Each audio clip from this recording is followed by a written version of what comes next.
शहापूर कृषी उत्पन्न बाजार समितीचा 5 दिवसाचा आंबा महोत्सव फेल।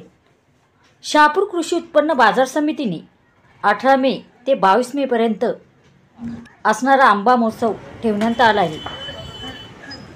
काल चालू झालेला आंबा महोत्सव आज दुसऱ्या दिवशीच स्टॉल पडले ओस।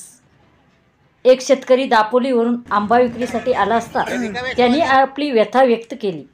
2 दिवसात नफा न होता पुन्हा गाडी करून राहिलेला आंबा गावी घेऊन जावा लागेल अशी खंत त्या शेतकऱ्याने व्यक्त केली आहे। काका, या 2 दिवसाच्या आंबा महोत्सवात तुम्हाला काय वाटते? अजून काय कशात काय नाही, म्हणजे संपूर्ण मी माल विकतील तेव्हा काय ते समजेल। असं नाही तर बागेतच आहे, माझ्या तिथे घरी वाट बघतायत। नाहीतर मग तुम्हाला तो पुन्हा गाडी करून गावी नाही इथे नाही समजून काय करायचं। गाव कोणतं तुमचं? आमचं दापोली। दापोलीवरून आलेत तुम्ही? दापोली